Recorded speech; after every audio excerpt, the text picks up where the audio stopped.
Father, they may be in us, just as you are in me, and I am in you. யோவான் 17:21.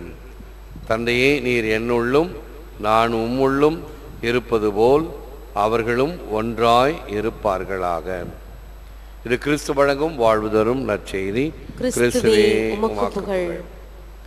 இயேசுவில் அன்பார்ந்த சகோதர சகோதரிகளே, அன்பார்ந்த தொலைக்காட்சி நேய விசுவாசிகளே, the ego wants above all to be separate and independent, but on its own terms. When it suits to merge itself, it will do that too. தான்மை எல்லாவற்றையும் விட தனித்தும் இருக்கும், பிரிந்தும் இருக்கும். தன் விருப்பம் போல் இணைய விரும்பும் போதும் அப்படியே இருக்கும். இந்த ஈகோ என்ற வார்த்தைக்கு அர்த்தம் எட்ஜிங் காட் அவுட், கடவுளை புறம் தள்ளி தான் தனது என்பது மேலோங்கி நிற்பதுதான் ஈகோ. அந்த ஈகோ என்ற தாண்மை எப்பொழுது வரும்? கையிலே பணபலம், படைபலம், ஆள்பலம் இவைகள் இருந்தால் கடவுளை தள்ளி வைக்கும். என்னால் எல்லாம் சாத்தியம், என்னால் எதுவும் கூடும், எனக்கு எதுவும் தேவையில்லை என்கின்ற தன்மையானது ஈகோவினுடைய வெளிப்படையான ஒரு காட்சி. அது அரசியலோ சமூகமோ அல்லது இன்னும் நம்முடைய திருச்சபையிலேயோ இதை நல்ல தெளிவாக காணலாம். ஆக இவைகளின் வழியாக வரக்கூடியது ஆணவம், அராஜகம், அநீதி இவைகள்தான் வரும். தாழ்ச்சியான மனநிலையிலே இருப்பவர்களிடம்தான் எதையும் ஏற்றுக்கொள்ளுகின்ற மனப்பக்குவம் இருக்கும். அதை நாம் விவிலியத்திலிருந்து பல கோணங்களில் பெறுகிறோம். பலவிதமான பாத்திரங்கள், கதாபாத்திரங்கள், கேரக்டர்ஸ் இவைகளை வெளிப்படுத்துவார்கள். இப்பொழுது சின்னப்பர் மிக சிறந்த உதாரணம். அதைத்தான் ஆராதனையின் துவக்கத்தில் பாடினோம். வாழ்வது நான் அல்ல, எனில் கிறிஸ்து வாழ்கிறார். ஆகவே வாழ்ந்தாலும் சரி, தாழ்ந்தாலும் சரி, நான் எப்படியாவது ஏதாவது பல வல்ல காரியங்களை செய்தேன் என்றால் அது நான் அல்ல, என்னில் இருக்கக்கூடிய கிறிஸ்து. அவர் என்னை உந்தி தள்ளுகிறார். அதே போன்று கிறிஸ்துவை, இறைவனை உள்ளே வைத்திருக்கக்கூடிய உள்ளங்கள் தங்களை அறியாமலேயே தைரியமாக காரியங்களை செய்யும். ஒரு உதாரணம், இன்றைய புனிதர் பங்கராஸ் ஒரு சிறுவன். அந்த சிறுவன் தான் சிறையில் இருக்கக்கூடிய போப்பாண்டவருக்கு நன்மை எடுத்து சென்றான். கொஞ்சம் ஓவர் ஆக்டிங் கொடுத்துட்டான், அதனால மாட்டிக்கிட்டான். எப்படி? நன்மையை கொடுத்து என்ன சொன்னாங்க?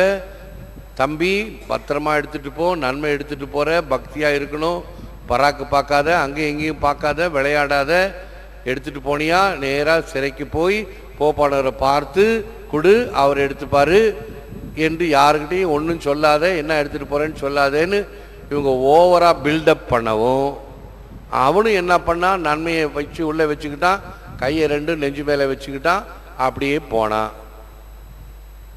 அவன் போகிற போக்கே பார்த்தாவே காட்டி கொடுத்துருச்சு, எங்கள் அப்பன் குதிரைக்குள்ளே இல்லைன்னு. என்னவோ வச்சு மறைச்சிக்கிட்டு போகிறானேன்னு சொல்லி அவன் கூட விளையாடுற பசங்கள்லாம் கூப்பிடுறானுங்க. டேய், என்னடா எடுத்துகிட்டு போகிற? ஒன்றும் இல்லை, கையை எடுத்து காட்டு. மாட்டேன். அப்போ தான் மாட்டிக்கிறான். எல்லாம் வந்து அவனை அடிக்கிறானுங்க, கையை பிடிச்சி இழுக்கிறானுங்க. ஆனாலும் அவன் விடுவதாக இல்லை. அந்த சமயத்தில் புனித செபாஸ்டின் போர் வீரர் அவர் வருகிறார். அந்த பக்கம் என்னடா இங்கே சண்டை, எல்லாம் ஓடிடுவானுங்க. இந்த பையனை அவருக்கு தெரியும். ஏனென்றால் எங்கெல்லாம் ஜெபத்தில் சந்திக்கின்றார்களோ இந்த பையனை பார்த்திருக்கிறார். நீ என்னடா? ஐயா, நான் நன்மை எடுத்துட்டு போறேன், போப்பானவர் கொண்டு போய் கொடுக்க சொன்னாங்க. அப்படியா? சரி வா, நான் அவனை கூட்டிட்டு போறேன் என்று அவனை கூட்டிக் கொண்டு போப்பானவருக்கு நன்மை கொடுக்க சென்ற சிறுவன் பங்கராஸ், அவனுடைய திருநாளை இன்று கொண்டாடுகிறோம். பெரியவர்கள் மட்டுமல்ல, சிறுவர்கள் கூட உள்ளத்தில் ஆழத்தில் இயேசுவை வைத்திருந்தால் துணிவாக தைரியமாக செயல்பட முடியும் என்பதற்கு உதாரணம். ஆக இங்கே இருப்பது இறைவனுடைய அருள், தாண்மையோ அல்லது தைரியமோ என்று சொல்ல முடியாது. இறைவனுடைய அருளினால் இதை செய்கிறார்கள், சிறுவர்களோ பெரியவர்களோ. மகிழ்கின்ற செல்வமும் மாடும் உடனே கவிழ்கின்ற நீர்மிசை செல்லும் களம் போல் அவிழ்கின்ற ஆக்கை. ஆக்கை என்றால் இந்த உடம்பு. அது மகிழ்கின்ற செல்வம், நாம் கொண்டாடுகின்ற செல்வம், பணம், பலம், வசதி, வாய்ப்புகள், இவைகளெல்லாம் மாடும் உடனே கவிழ்கின்ற நீர்மிசை செல்லும் களம் போல. எவ்வாறு தண்ணீரில் செல்லுகின்ற கப்பலானது கவிழ்ந்து போகிறதோ அப்படி என்னுடைய உடல் இப்படிப்பட்ட ஆசைகளினால் இருந்தால், அலைகழிக்கப்பட்டால் கவிழ்ந்து போகும். ஒன்றுபட்டால் உண்டு வாழ்வு, நம்மில் ஒற்றுமை நீங்கில் அனைவருக்கும் தாழ்வு. நம்ம எல்லோருக்கும் தெரிந்த பழமொழி. ஒற்றுமையாக இருந்து காரியங்களை சாதிக்க முடியும்.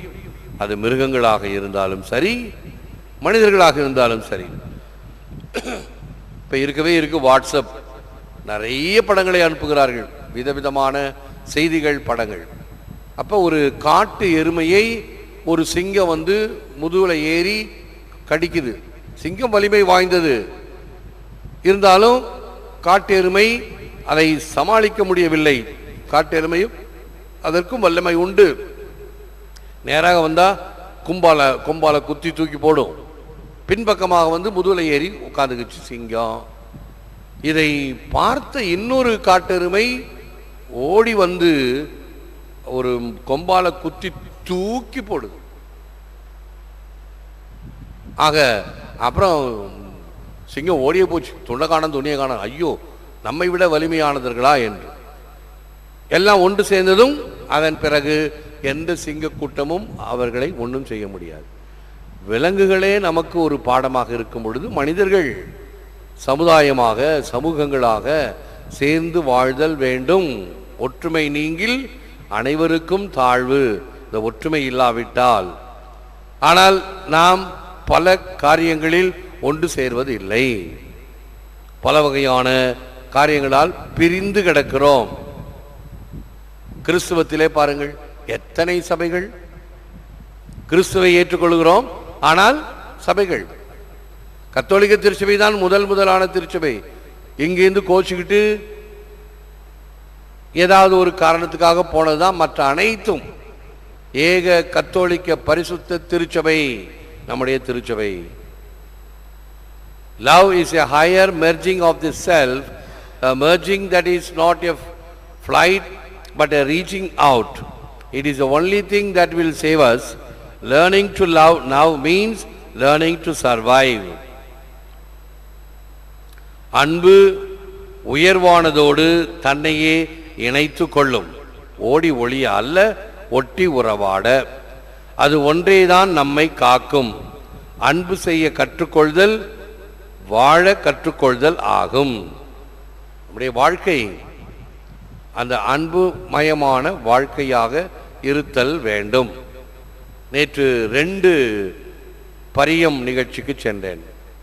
பிள்ளைகளுடைய திருமண வாழ்வை அந்த பரியம் போட்டு நிச்சயம் செய்கிறார்கள். ஒரு நிச்சயத்தில் அந்த 2 பிள்ளைகளும் என்னிடம் புது நன்மை உறுதி பூசலுக்கு தயாரிக்கப்பட்ட பிள்ளைகள். இப்பொழுது திருமணம் செய்து கொள்கிறார்கள். மாப்பிள்ளையுடைய அப்பா என்னோடு படித்த என்னுடைய கிளாஸ்மேட் 50 வருஷத்துக்கு முன்னாடி. ஆக அந்த பிள்ளைகளிடம் போய் இந்த நிகழ்ச்சிகளை, இந்த ஜெபத்தை செய்யும் பொழுது ஏற்படுகிறது அந்த அன்பு.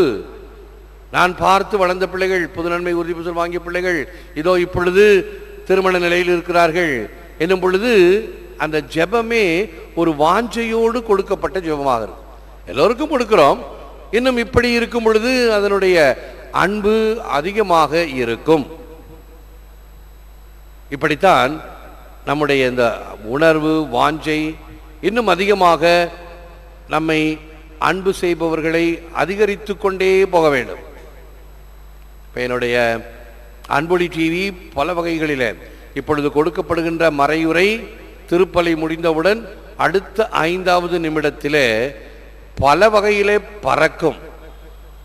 ஃபேஸ்புக்கில் 3 அக்கௌண்ட் 5000 முடிஞ்சிருச்சு, 10,000 புது அக்கௌண்ட்டில் இப்போ 150 வந்துருக்குது. அப்போ 10,150 பேருக்கும் அடுத்த 5வது நிமிடத்தில் இந்த மறையுரை, இப்பொழுது கொடுக்கப்பட்ட மறையுரை அவர்களுடைய இன்பாக்ஸில் போய் சேரும். திறந்தால் இவைகளை பார்க்கலாம். அப்படி பார்ப்பவர்கள் நிறைய பேர், யூடியூபில் நிறைய பேர். அப்படி பார்க்க பார்க்க இன்னும் இந்த வட்டம் பெரிதாகி கொண்டே போகிறது. வட்டம் பெரிதாக பெரிதாக எனக்குத்தான் அதிக வேலை. கண் விழித்து எல்லாருக்கும் பதில் சொல்ல வேண்டும். இரவு நீண்ட நேரமாகிறது, போய் சீக்கிரம் படுக்கலான்னு பார்க்குறேன், முடியல. இதை முடிக்கணும், அதை முடிக்கணும், இதை முடிக்கணும். அன்னன்னைக்கு முடித்தா தான் அடுத்த நாள் அதிகமாக இருக்காது. ஆக இந்த வட்டம் பெரிதாகிறது, எல்லாருக்குமாக போய் சேர வேண்டும். பத்தாவதுக்கு நேற்றுக்கு என்னுடைய அண்ணன் மகன் பிரான்ஸ்லேருந்து, சித்தப்பா தமிழ் கொடி என்று ஒரு சாஃப்ட்வேர் இருக்கிறது, அதிலும் அன்பொலி டிவியை இணைக்க முடியும், ஆவண செய்யுங்கள் என்று பார்த்தா அது ஒரு கிளையில் போகிறது, தமிழ் கொடி என்று. ஆக எத்தனை பேருக்கு இன்னும் நம்முடைய செய்தியை அறிவிக்க முடியும் செய்யலாம். அன்பு செய்ய கற்றுக்கொள்வதல் அன்பு செய்து வாழ கற்றுக்கொள்தல் ஆகும். அன்பிலார் எல்லாம் தமக்குரியர், அன்புடையார் என்பும் உரியர் பிறருக்கு. குறள் 72. அனைத்தையும் பிறருக்கு கொடுப்பதுதான் அன்பு. அதான் நம்ம ஆண்டவர் இயேசு கிறிஸ்து. அன்பு என்றால் என்னவென்று கேட்டு பாருங்கள். அத்தனையும் தருவதுதான் அன்பு.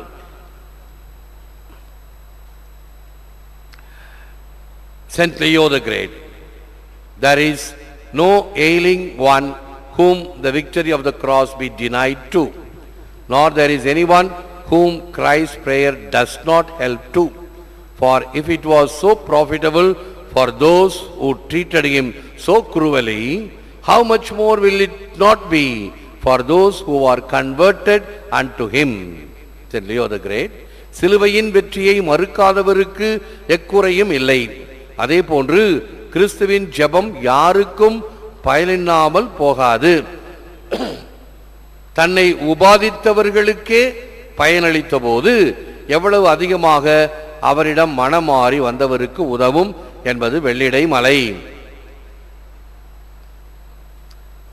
ஒரு சன்னியாசிட்ட ஒரு பிள்ளையை கூட்டிகிட்டு வந்தாங்க. அவனுக்கு கொஞ்சம் ஜெபம் செய்யுங்க. இவர் அந்த பையனை கூட்டிகிட்டு போய் தனியாக தன்மையாக பேசி அனுப்பி வைக்கிறார். குணமாயிடும், போயிட்டு வாங்க. இன்னொருத்தர் கேள்வி கேட்பாங்கள்ல, எப்போது இந்த விதண்டாவாத பேர் வழிகள், நல்லது 4 வார்த்தை சொன்னால் சரியாயிடுமா அப்படின்னு கேள்வி கேட்டாங்க. வேண்டுமென்றே இந்த ஞானி அந்த ஆளை பார்த்து, உனக்கு ஒன்றும் தெரியும்னா வாயை மூடிக்கிட்டு போ, ஃபூல் அப்படின்னு திட்டுறாரு. திட்டின உடனே அந்த ஆள் மூஞ்சியெல்லாம் சிகப்பாகுது, கோபமாகுது. அப்போ இந்த ஞானி சொல்கிறாரு, நான் கோபமாக சொன்ன வார்த்தைக்கே உனக்கு மூஞ்சியெல்லாம் செவந்து போதே, மாற்றம் வந்துச்சே. கோபமான வார்த்தைகளுக்கு இப்படி மாற்றத்தை கொடுக்குமானால் கனிவான வார்த்தைகளுக்கும் பயன் உண்டு என்று தெரிந்து கொள். உண்மை. ஒரு டெஸ்ட் ஒன்று செஞ்சாங்க. 3 டம்ளர் தண்ணி, ஒரு தண்ணியில் கடாமடான்னு திட்டுங்க, முட்டாள், மோசக்காரன், அப்படி ஆக்கும் இப்படி ஆக்கும் அப்படி கடாமடான்னு திட்டுறீங்க. இன்னொரு டம்ளருக்கு தண்ணியை, என்ன அழகான தண்ணீர், அழகின் படைப்பிலே மிக சிறந்த படைப்பு நீ என்று கனிவாக சொல்லி பாருங்க. இன்னும் அதில் சாதாரணமாக பேசுங்க. 3 டம்ளர்லையும் ஃப்ரீசரில் கொண்டு வச்சிருங்க, ரெஃப்ரிஜிரேட்டரில் ஃப்ரீசரில் கொண்டு வச்சு திருப்பி எடுத்து பார்த்தீங்கன்னா அந்த 3 டம்ளரில் கடாமுடான்னு பேசப்பட்ட தண்ணியானது கோரையாக அது ஐஸாக மாறி இருக்கும். அன்பாக பேசப்பட்டது அப்படியே அழகாக வழுக்கட்டையாக அந்த ஐஸ் மாறி இருக்கும். சாதாரணமாக பேசுகிறது சில துண்டுகள் இப்படி மாறி இருக்கும். வார்த்தைகள் இவ்வாறு பலனளிக்கும் என்பது உண்மை. ஆகவே ஆண்டவருடைய வார்த்தை நமக்கு வல்லமையாக அமையும் என்பதை உணர்ந்து ஜெபிப்போம், முழந்தாள் இருப்போம். Lord God, have mercy on your people and heal the divisions in the body of Christ May all Christian people throughout the world attain the unity for which Jesus prayed. Renew in us the power of the Spirit, that we may be a sign of that unity and a means of its growth. தேவரீர் எங்கள் மேல் தயவாயிருந்து கிறிஸ்துவின் உடலாகிய திருச்சபையில் ஏற்பட்டுள்ள காயங்களை ஆற்றியருளும். உலகின் அனைத்து கிறிஸ்துவரும் இயேசு ஜெபித்த ஒற்றுமையை அடைவோமாக. உமது ஆவியின் வல்லமையை எங்களில் புதுப்பித்தருளும். அதன் மூலம் அந்த ஒற்றுமையின் சின்னமாகவும் அதன் வளர்ச்சியின் காரணமாகவும் இருப்போமாக. எல்லாம் வல்லவரே நல்லவரே போற்றுகிறோம், புகழ்கிறோம், நன்றி கூறுகின்றோம், ஆராதிக்கின்றோம். தேவரீ தாமே இந்த நாட்களில் எமக்காக விற்றிருக்கின்றீர். உமக்கே நன்றி, துதி, தோத்திரம், புகழ், மகிமை உண்டாவதாக. இந்த நாட்களில் தேவரீ தாமே எம்மோடு இருந்து எம்மை வழி நடத்த வேண்டுமாய் ஜெபிக்கின்றோம். எங்களுடைய நற்செய்தி அறிவிப்பின் பணி இன்னும் அநேகருக்கு சென்றடைய புது புது வழிகளை திறந்து வைப்பதற்காக உமக்கு நன்றி கூறுகின்றோம். ஏற்று வரமருளும் இறைவா, காக்கும் கரங்களினால். ஆமென், ஆமென்.